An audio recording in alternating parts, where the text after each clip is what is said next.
BS3 संघ के YouTube channel में आपका स्वागत है। हमारे साथ मौजूद हैं भारतीय संरक्षण सेवा संघ के राष्ट्रीय लीडर माननीय professor SK. Gautam ji. SK. Gautam ji, मेरा एक सवाल है। हाल ही में बड़ा एक गर्म मुद्दा है और वो मुद्दा है हिंदू राष्ट्र बनाने की मांग। आज भारत के एक कोने में, जो कि महाराष्ट्र के नांदेड़ में हाल ही में एक घटना हुई है, सक्षम और उसके साथ आंचल की। तो आंचल के परिवार ने उस सक्षम को घर पर बुलाकर धोखे से मारा और ये कहकर मारा कि वो भीम वाला था इसलिए मार दिया। तो यानी कि मैं कहूं, जिस नांदेड़ में जो घटना हुई, तो हिंदू राष्ट्र बनाने की जो लोग मांग कर रहे हैं, तो ऐसा सुनने में मिला है मुझे कि वो आंचल ओबीसी परिवार से थी और लड़का एससी परिवार से, क्योंकि वो अम्बेडकरवादी था और उसको भीम वाला कहकर मार डाला। तो ऐसा हिंदू राष्ट्र बनेगा? थे तो दोनों ही हिंदू। तो इस पर आप क्या कहना चाहेंगे? जी जी, बहुत बहुत धन्यवाद। और मैं भारतीय संरक्षण सेवा संघ यानी BS3 की तरफ से सभी देशवासियों का हार्दिक अभिनंदन और स्वागत करता हूं। बहुत ही अच्छा मुद्दा लेकर आप आए और ये तो पीड़ा हजारों साल की है। जातिगत शोषण कोई नया नहीं है। इसी के चलते परम पूज्य बोधिसत्व बाबा साहब डॉक्टर भीमराव अम्बेडकर जी का पूरा जीवन उन्होंने न्यौछावर कर दिया।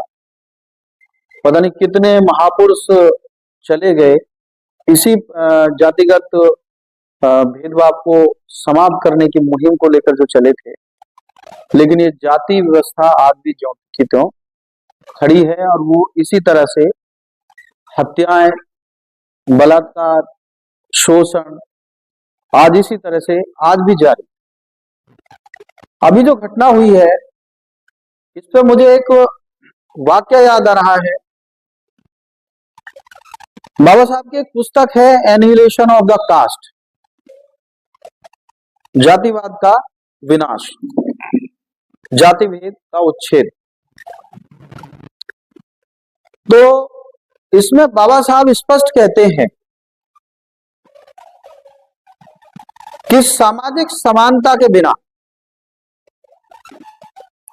आपको अन्य किसी भी प्रकार की समानता मिलती है वो अर्थहीन है, उसका कोई भी महत्व नहीं है।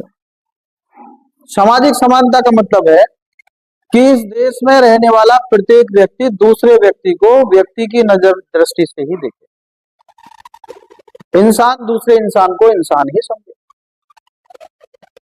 बाबा साहब दूसरी बात ये कहते हैं, उसको हमारे सभी सामाजिक संगठनों को और राजनीतिक संगठनों को भली भांति समझ लेना चाहिए। बाबा साहब इसी की पुस्तक में कोट करते हैं कि जातिवाद को खत्म करने का जो प्रयास, जातिवाद को खत्म करने का जो प्रयास लोग आज की डेट में कर रहे हैं, उस समय जब पुस्तक लिखी थी और पहले से करते आए हैं, तो उनमें मुख्यतः तीन बातें बाबा साहब ने बताई कि वो क्या काम करते हैं। पहला काम तो वो करते हैं कि मेल मिलाप के सम्मेलन, भाईचारा सम्मेलन वो आयोजित करते हैं। दूसरा काम वो करते हैं सहभोज, यानी भिन्न भिन्न जातियों के लोगों को बिठा के तो एक साथ उन्हें खाना खिलाना।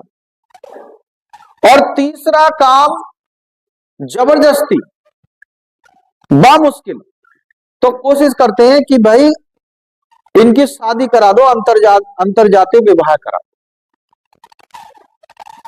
तो तीन चीजों को लेकर कार्यनीति बनाकर तो बहुत सारे संगठनों ने समय समय पर सदियों से मतलब इस पर काम कर रहे हैं। तो बाबा साहब लेकिन समझ गए थे कि अगर ये जाति व्यवहारिक बुराई होती तो आपसी सम्मेलनों से, सहभोज करने से, अंतरजातीय विवाह करने से तो ये खत्म हो जाती। तो बाबा साहब ने कहा कि ये जो काम है, सहयोग करना, आपसी भाईचारा करना, अंतरजातीय विवाह करना, इससे जातिवाद का निपटारा महज मात्र इतना है जैसे पानी पर लकीर खींच दी हो। वो कुछ समय तो दिखाई देगी, उसके बाद उसका अस्तित्व खत्म हो जाएगा। और ये सच्चाई भी है। आप जब अंतरजातीय विवाह में अभी जो ये हत्या हुई है, तो इसका एक मूल कारण ये है कि अंतरजातीय विवाह करने में हमें समझना पड़ेगा सभी देशवासियों को, केवल वधु की जो लड़की होती है, केवल उसकी जाति परिवर्तित होती है, ना कि उसकी समाप्त होती है। पहली बात समझनी पड़ेगी। ऐसा नहीं है कि एक जाति के व्यक्ति ने दूसरी जाति के व्यक्ति से शादी कर ली तो दोनों की जाति अब इस देश में खत्म। नहीं, इतना तो हो सकता है कि वो लड़की वहां के अमुक जाति की बन जाए, जिस जाति का वो है परिवार, इतना तो है, लेकिन जाति खत्म नहीं होती। यानी वो पक्ष जिसने लड़की दी है और वो पक्ष जिसने लड़की दी है, बेटे वाला और बेटी वाले, उनकी जाति वो ही रहती है जिस जाति से वो बिलोंग पहले से करते थे। तो जाति व्यवस्था खत्म नहीं हुई। इसी प्रकार से जो लोग आपसी सहभोज करते हैं, तो वो आपसी भाईचारा तो करते हैं, लेकिन इस नाम पे करते हैं कि मैं इस जाति का हूं, मैं इस जाति का हूं, और आपस में मेल मिलाप हो जाए। तो स्पष्ट है, मेरा कहने का मतलब है कि तलवार जाति रूपी दोनों के पास है।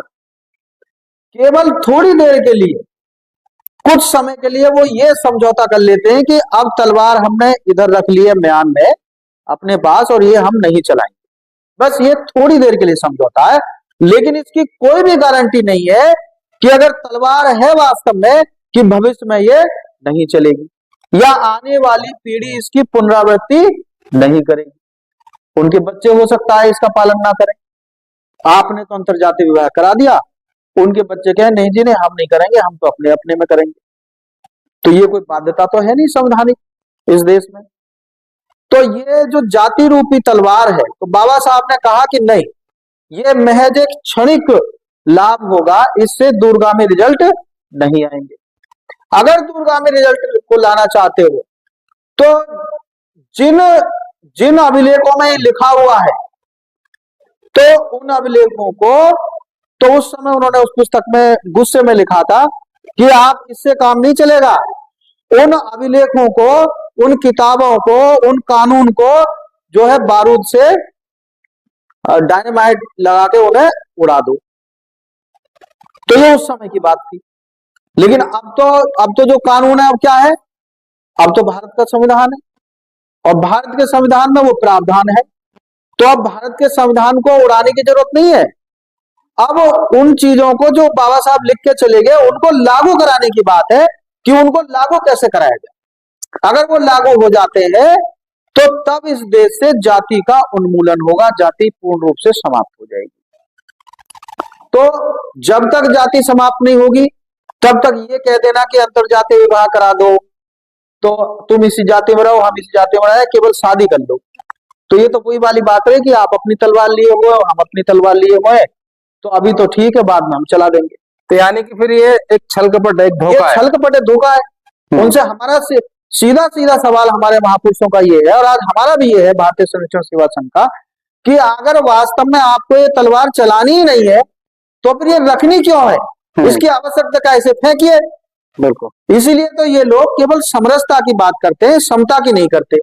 समरसता का मतलब है कि जो जैसा है, जिस जाति में वैसा ही रहे, केवल आपसी भाईचारा हो जाए, वैसे ही अभी तो भाईचारा हो जाए, यानी केवल वैसे ही झूठे भाईचारा हो जाए, केवल मेल मिलाप हो जाए, समरसता आ जाए, और बाद में चाहे बेशक जब शासन सत्ता पे हम बैठ जाए तो बाद में चाहे उस तलवार से इनका गला काट दें। धोखा करने का काम धोखा कर रहे हैं। तो अभी ये तलवार नहीं चला रहे, आ जाओ गले मिल जाओ, बाद में चला देंगे। तो जैसा लेकिन हमारा कहने का, भारतीय संरक्षण सेवा संघ का सीधा मांग है कि जब तलवार चलानी नहीं है तो समरसता नहीं, हमें समता चाहिए। हमें समरसता में ही भारत नहीं चाहिए, हमें समता में ही अखंड भारत चाहिए। तो समता और समरसता both are different to each other, दोनों जमीन और आसमान है। एक में छल दिखाई देता है समरसता में, और समता में बिल्कुल एकीकरण और अखंड भारत दिखाई देता है। तो अगर ये समतामय की बात करते हैं तो आपको लगता है कि हिंदू राष्ट्र बन सकता है? तो फिर अगर समतामय की बात कर लेंगे तो फिर हिंदू राष्ट्र की बात नहीं करेंगे ये, क्योंकि फिर तो राष्ट्र बन गया। और राष्ट्र की परिभाषा मैंने बताई, राष्ट्र में प्रत्येक रहने वाला नागरिक, प्रत्येक नागरिक, तो प्रत्येक नागरिक से प्रेम ही करेगा। हाँ, जब उसे भारतीय समझेगा, समतामय भारत बन जाएगा तो जी। फिर तो किसी राष्ट्र की जरूरत नहीं, फिर जी। तो वो एक भाई, अखंड भारत बनेगा। अखंड भारत बनेगा। तो उसमें हिंदू राष्ट्र से पहले वो कहेगा कि भाई हिंदू राष्ट्र नहीं, हमें भारतीय राष्ट्र चाहिए। हमें क्या चाहिए? भारतीय राष्ट्र। अगर जाति व्यवस्था खत्म हो जाती है तो फिर हिंदू राष्ट्र या मुस्लिम राष्ट्र या सिख राष्ट्र या जैन राष्ट्र या बौद्ध राष्ट्र की बात नहीं करेंगे लोग बात। फिर कहेंगे कि हम भारतीय हैं। हम कौन है? हम भारतीय हैं, हम भारतीय राष्ट्र के हैं। लेकिन अब भारतीय राष्ट्र से पहले वो अपने अपने पंथ, अपनी अपनी जाति के राष्ट्र बनाना चाहते हैं। बहुत बहुत धन्यवाद। बहुत बहुत शुक्रिया।